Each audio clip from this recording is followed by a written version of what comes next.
There is a truth about attraction that most men never fully grasp.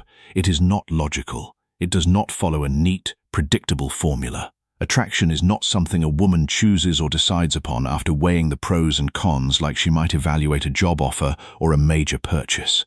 It is something she feels.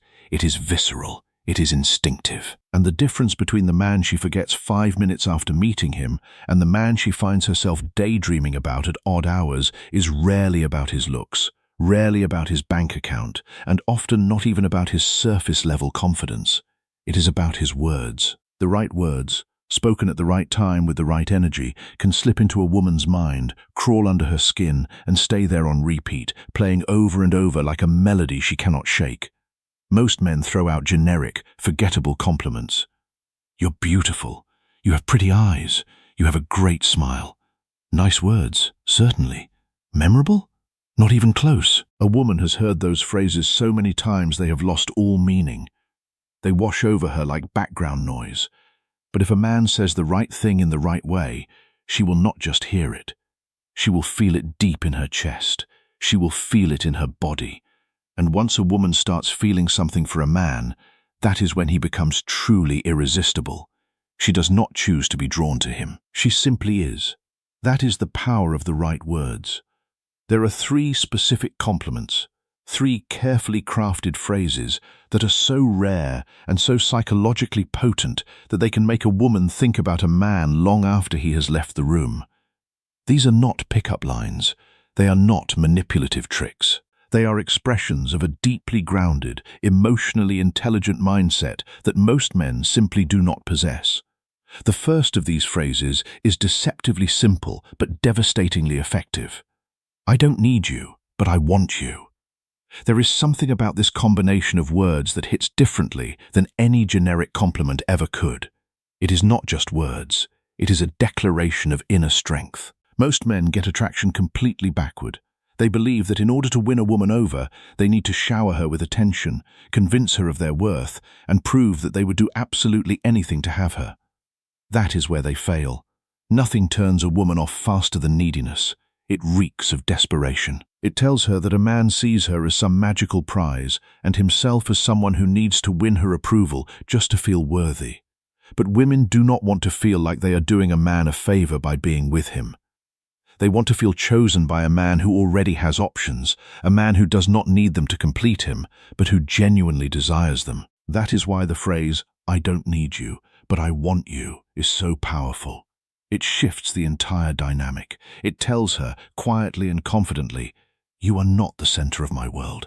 I can walk away at any time. I choose you because I see something special in you, not because I need to fill some void in my life." And that energy, that quiet, grounded certainty, is the exact energy that makes a woman obsessed. There is a deep psychological reason why women find emotional detachment so attractive. It is rooted in what psychologists call the law of scarcity. The principle is simple. People value what is rare, uncertain, or difficult to attain. Think about it. If a man is always available, always texting first, always eager to please, what happens? He becomes predictable, expected, boring. He offers nothing to discover, nothing to pursue. But if a man is confident, focused on his own life, and not easily impressed, he becomes a challenge. And women are drawn to challenges instinctively.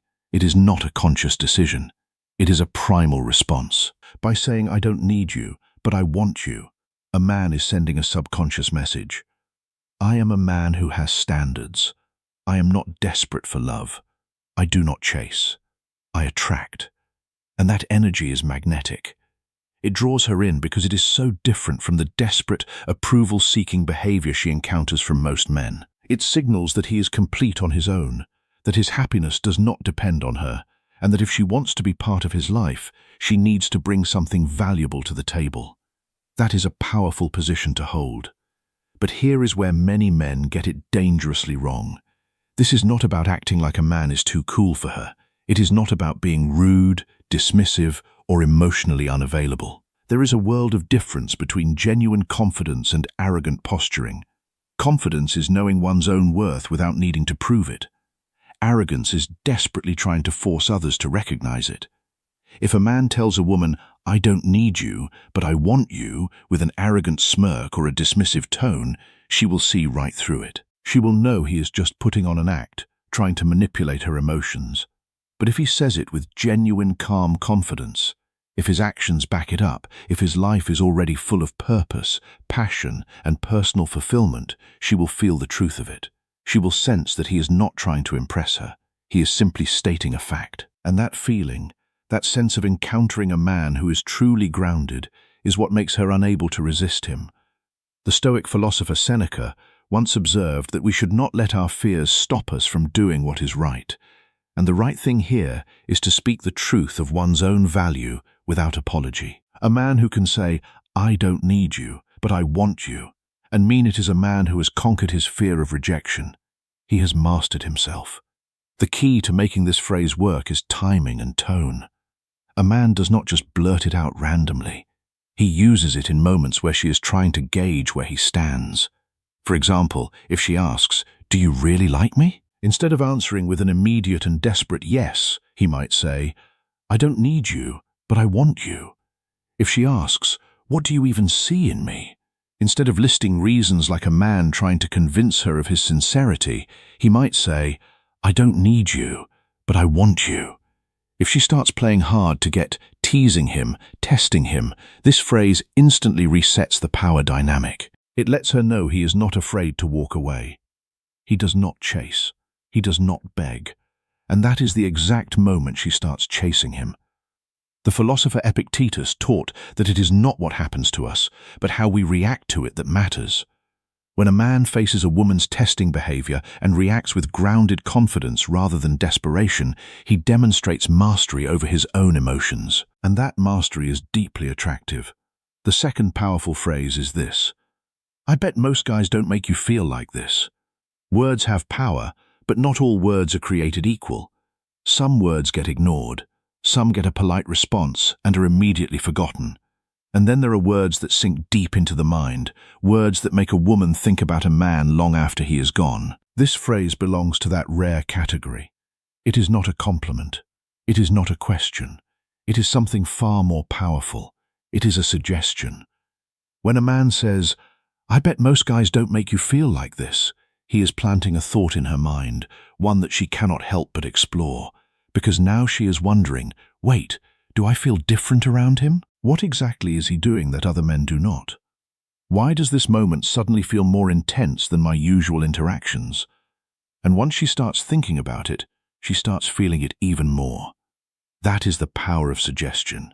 He is not telling her how to feel. He is making her realize, on her own, that she feels something unique with him. And that realization is irresistible. Women do not just fall for words. They fall for the way words make them feel. The Stoic philosopher Marcus Aurelius wrote that the soul becomes dyed with the color of its thoughts. When a man plants the thought that she feels something different with him, he is dyeing her soul with that color.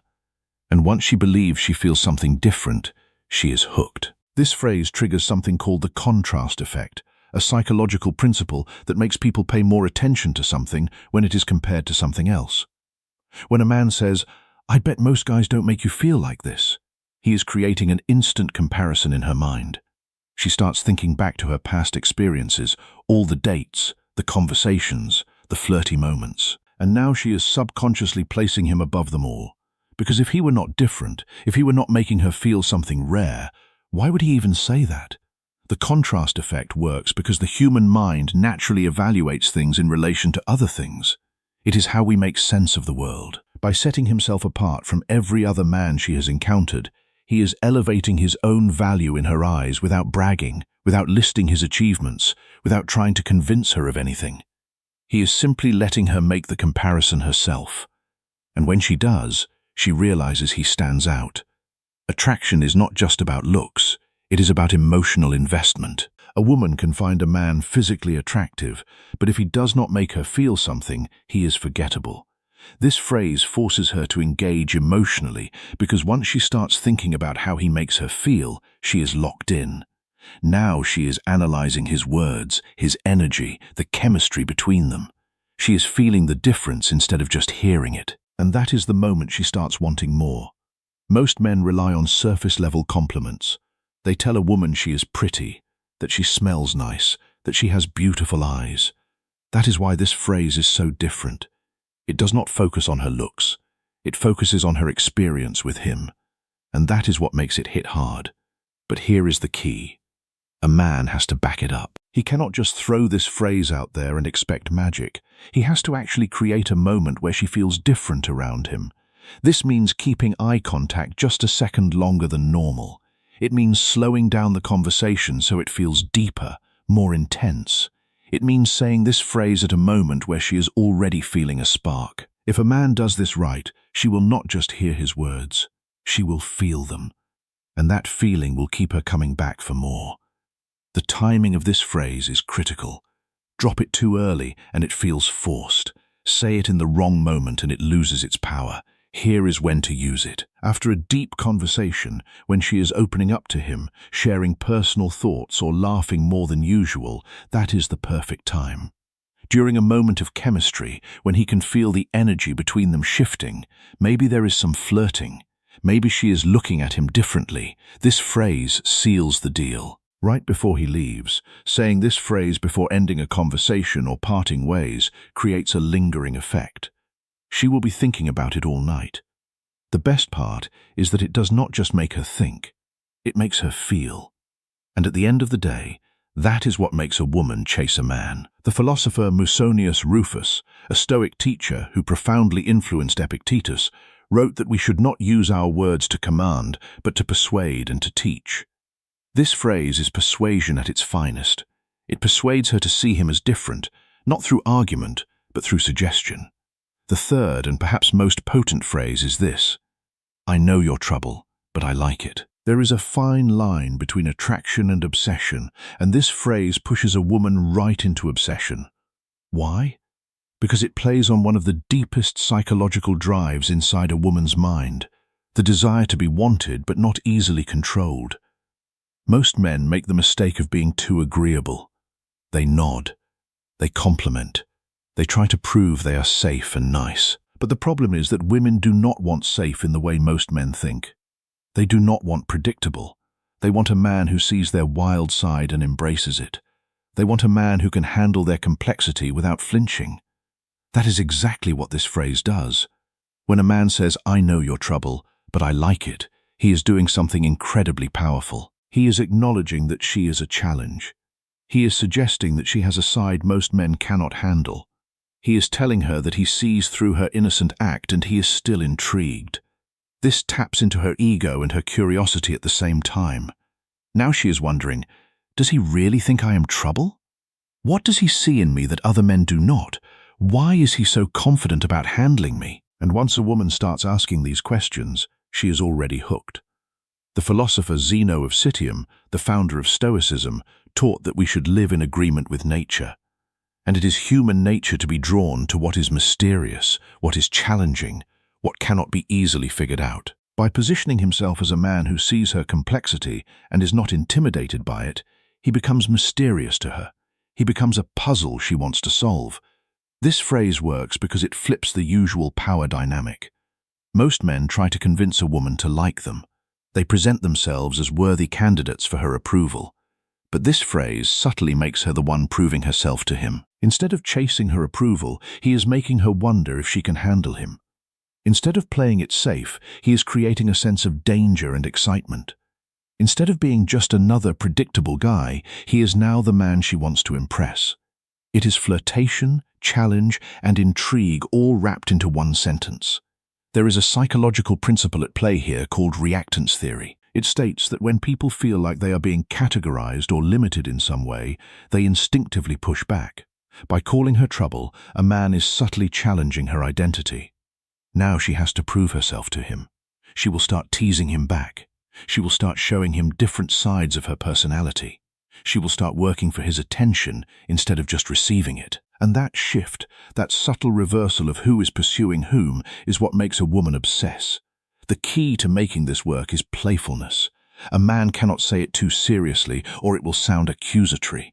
He cannot say it too casually or it will have no impact. He has to say it like he is in on a secret, like he knows something about her that even she has not fully admitted. Here is how to deliver it with maximum effect. Lock eyes with her. Hold that tension for just a second longer than normal. Say it with a slight smirk. Keep it subtle, like he is letting her in on a mystery. Pause after, "I know your trouble." Let her brain fill in the blanks before he adds, "But I like it." Done right, this phrase will send a spark down her spine. She will laugh. She will playfully deny it. She will lean in closer without realizing it. And that is when a man knows he has got her. This is not a phrase to drop in a dry, formal conversation. It is a heat generator, something to use when the energy is already rising. Here is when to use it. If she teases him, if she jokingly calls him cocky or challenges him in some way, this phrase flips the script perfectly. If she is acting playful, laughing, giving him those knowing looks, or testing him, this phrase raises the stakes. If he feels the chemistry building, when the conversation is getting flirty and fun, dropping this line cranks up the tension instantly. The moment he says it, she will not just see him as another guy. She will see him as the one who can actually handle her. And that is a turn-on she will not be able to resist.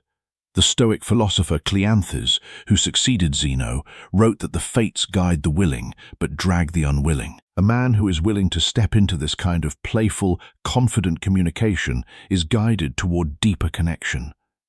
A man who is unwilling, who clings to safe, boring compliments, is dragged into forgettable mediocrity. These three phrases are not magic spells. They are expressions of a mindset that is grounded, confident, and emotionally intelligent. A man who can say, "I don't need you, but I want you," has mastered his own neediness. A man who can say, "I bet most guys don't make you feel like this," has mastered the art of emotional suggestion. A man who can say, "I know your trouble, but I like it," has mastered the dance of playful challenge. Together, they form a powerful toolkit for building attraction. But the most important thing to remember is that these words must be backed up by genuine presence. They must be spoken from a place of truth. If a man is still needy inside, the words will ring hollow. If he is still seeking validation, she will sense it. If he is still afraid of rejection, she will feel it. The Stoic philosopher Hierocles wrote that we should approach others as we would approach ourselves, with patience and understanding. When a man applies that same patience and understanding to himself, when he stops chasing approval and starts owning his own worth, these words become natural extensions of who he is. They are not techniques. They are reflections of a man who has done the inner work. Women are deeply intuitive. They can sense when a man is performing versus when he is being authentic. The words themselves are powerful, but the energy behind them is what truly matters. A man who uses these phrases with genuine confidence, who speaks them with warmth rather than coldness, who delivers them with a slight smile rather than a smirk, will find that they land with devastating effectiveness. She will not just hear them, she will feel them. And once she feels them, she will not be able to forget him. Attraction is not logical. It is not something a woman chooses. It is something she feels. And the man who understands how to speak to that feeling, who knows how to plant thoughts that linger and emotions that deepen, becomes the man she fantasizes about. He becomes the man she cannot stop thinking about. He becomes the man she chases. Use these words wisely. Deliver them with confidence. And watch as the dynamic shifts in your favor. The power has always been within you. It is simply a matter of knowing how to express it. If this video helped you in one way or another, please consider supporting the channel using the Super Thanks feature. Your support means a lot, and it helps us keep creating better content specially for you. Every contribution goes directly into improving the quality of these videos and bringing you more of the Stoic wisdom and psychological insights that you have come to expect. Thank you for being part of this journey. Stay grounded, stay present, and I will see you right here in the next one.